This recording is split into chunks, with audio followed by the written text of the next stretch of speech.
Good morning students. Myself Mr. Bhajanlal, I am botany faculty. सबसे पहले मैं उन सभी विद्यार्थियों का BSc फाइनल ईयर में स्वागत व अभिनंदन करता हूँ। माय डियर स्टूडेंट्स, जैसे कि आपको मालूम है कि इस समय पूरा वर्ल्ड कोरोना जैसी महामारी से जूझ रहा है। तो बच्चों, इस कोरोना जैसी महामारी को ध्यान में रखते हुए हम सभी लोगों का एक छोटा सा प्रयास है ऑनलाइन क्लासेस, जिसकी हेल्प से आप घर में बैठे अपनी स्टडी जारी रख सकें। तो बच्चों, आज अपने स्टार्ट करेंगे बीएससी पार्ट 3 मेडिकल की ऑनलाइन क्लास। बच्चों, बीएससी पार्ट 3 में आपके 3 पेपर्स हैं, जिनमें से पेपर जो सेकंड है उसका नाम है प्लांट फिजियोलॉजी एंड बायोकेमिस्ट्री, जो कि अपने ऑनलाइन क्लास में इस वीडियो में स्टार्ट करने जा रहे हैं। बच्चों, प्लांट फिजियोलॉजी का क्या मतलब है, इसकी डेफिनेशन क्या है, इसकी परिभाषा क्या है, उसको समझने से पहले एक बार ध्यान दीजिए। कई बार छोटे मोटे कंपटीशन में कुछ क्वेश्चन पुटअप हो जाते हैं, जैसे कि who is known as father of plant physiology. तो फादर ऑफ प्लांट फिजियोलॉजी कौन है? स्टीफन हेल्स। स्टीफन हेल्स को प्लांट फिजियोलॉजी का पितामह कहा जाता है। ठीक है। Next is father of Indian plant physiology. Father of Indian plant physiology known as sir J C Bose, sir Jagdish Chandra Bose.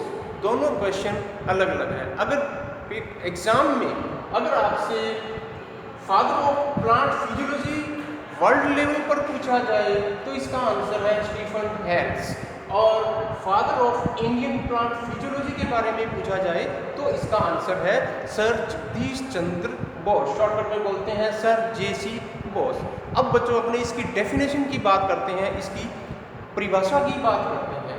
तो प्लांट फिजियोलॉजी का क्या मतलब है कि study of various vital activity and metabolism of the plants known as plant physiology. इसका क्या मतलब हुआ?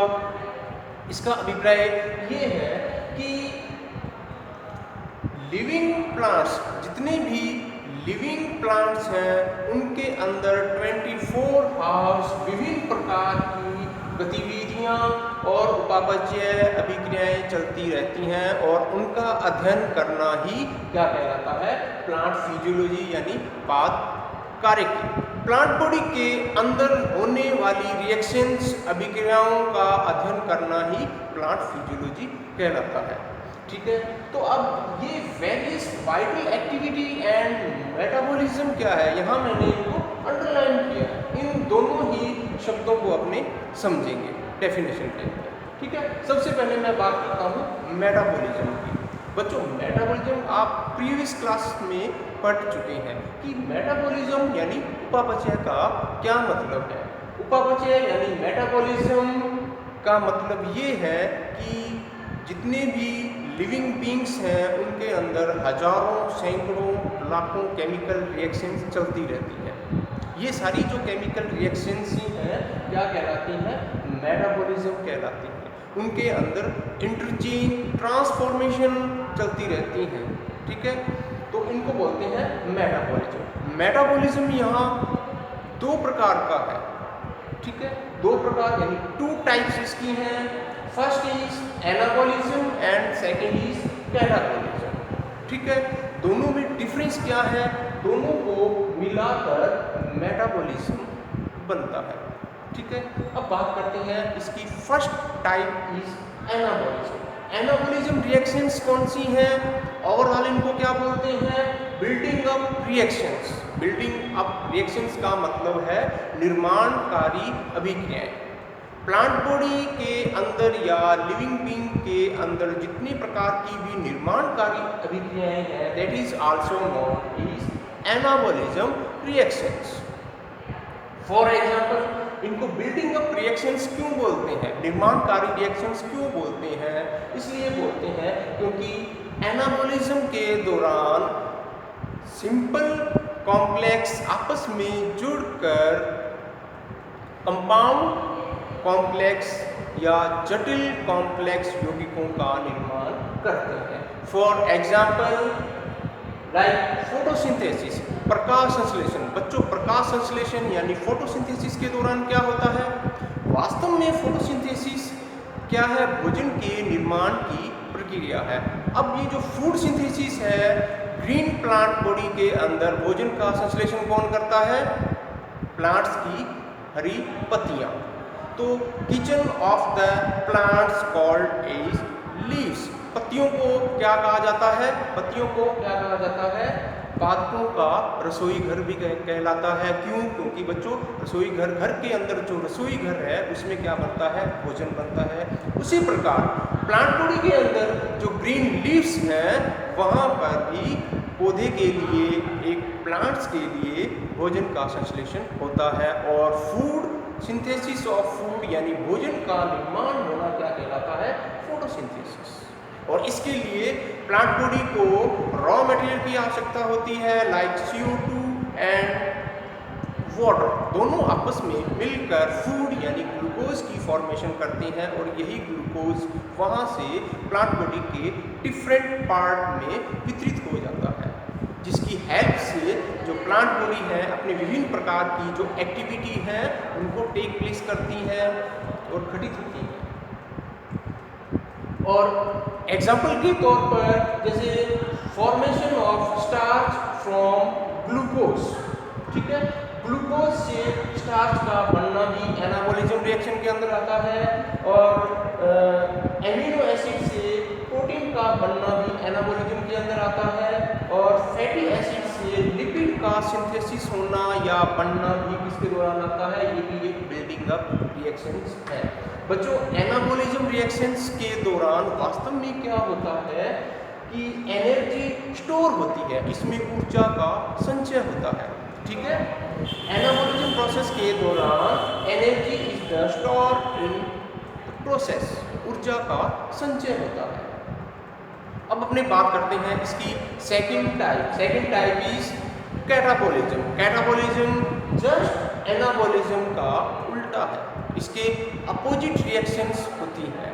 कैसे कि एनाबॉलिज्म में बिल्डिंग अप रिएक्शंस बोलते हैं, जबकि कैटाबॉलिज्म को ब्रेक डाउन रिएक्शंस बोलते हैं। इसमें जो यौगिक हैं, कंपाउंड हैं, वे आपस में टूटते हैं। कॉम्प्लेक्स कंपाउंड टूटकर वापिस अपने सिंपल कंपाउंड में चेंजेस हो जाते हैं। फॉर एग्जाम्पल रेस्पिरेशन, श्वसन में क्या होता है? श्वसन में क्या होता है कि फोटोसिंथेसिस प्रोसेस के दौरान जो भोजन ऊर्जा के रूप में संचित होता है वो वापिस टूट जाता है और ऊर्जा मुक्त हो जाती है, ठीक है। इसलिए इसको बोलते हैं कैटाबॉलिज्म रिएक्शंस। एनाबॉलिज्म और कैटाबॉलिज्म दोनों ही रिएक्शंस क्या कहलाती हैं?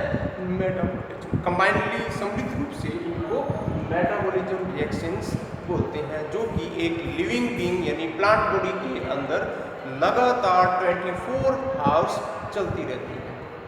अब अपने बात करते हैं various vital activity. Various vital activity कौन कौन सी हैं? प्लांट बॉडी, आपको मालूम है कि ये जितने प्रकार के भी प्लांट्स हैं इनको जिंदा रहने के लिए सबसे अधिक रिक्वायरमेंट किस बात की है? वाटर की है, जल की है। अगर इनको वाटर ना मिले तो प्लांट बॉडी क्या हो जाएगी? प्लांट बॉडी डेड हो जाएगी। तो आप जानते हैं कि जो वाटर है प्लांट बॉडी में लगभग 80 से 90% पाया जाता है। 80 से 90% तक पाया जाता है। अब वाटर क्यों आवश्यकता है? वाटर की रिक्वायरमेंट क्यों होती है? अगर प्लांट बॉडी को वाटर नहीं मिलेगा तो टोटल जितनी भी रिएक्शंस हैं ये टेक प्लेस नहीं होगी और इनके अभाव में जो प्लांट बॉडी है वो डेड हो जाएगी। तो बच्चों, ये जो वाटर है, वाटर को एब्जॉर्ब कैसे करती हैं? आपको मालूम है कि जो लिविंग प्लांट बॉडी है अपनी रूट की हेल्प से वाटर को सॉइल से एब्जॉर्ब करती है, सक करती है, चूसती है, ठीक है, और वहाँ सॉइल से सक करके एब्जॉर्ब करके tip part of the plant body यानी प्लांट्स के टिप पार्ट तक, ऊंचाई तक पहुंचा देती है। ये काम कौन करती हैं? रूट्स करती हैं। किनकी हेल्प से? अपने रूट हेयर्स की हेल्प से, ठीक है। तो ये प्लांट वाटर रिलेशन में की स्टडी करेंगे। इसके दौरान डिफ्यूजन एंड ऑस्मोसिस को भी पढ़ेंगे। Next transpiration, other vital activities known as transpiration. Transpiration वाष्पोत्सर्जन, जो वाटर रूट के द्वारा प्लांट बॉडी के टिप पार्ट तक पहुंचाया जाता है। अब वे लीव्स क्या करती हैं? वाटर को वेपर यानी वाष्प के रूप में एनवायरनमेंट में रिलीज कर देती हैं, यानी loss of water in vapour form called as transpiration, ठीक है। Next is photosynthesis. फोटोसिंथेसिस जैसे पहले भी बता चुके हैं, प्रकाश संश्लेषण। फोटोसिंथेसिस का मतलब है भोजन का निर्माण होना। भोजन का निर्माण कैसे होता है? CO2 जो कि इसके रॉ मटेरियल है, कार्बन डाइऑक्साइड एंड वाटर जो कि रॉ मटेरियल है, आपस में रिएक्शंस करके ग्लूकोज यानी भोजन का निर्माण करते हैं, यानी एनर्जी का स्टोर होता है। नेक्स्ट इज रेस्पिरेशन, श्वसन, प्लांट ग्रोथ हार्मोन, एंजाइम्स, ये सभी क्या है? वाइटल एक्टिविटी के दौरान इनको स्टडी करते हैं। Thank you.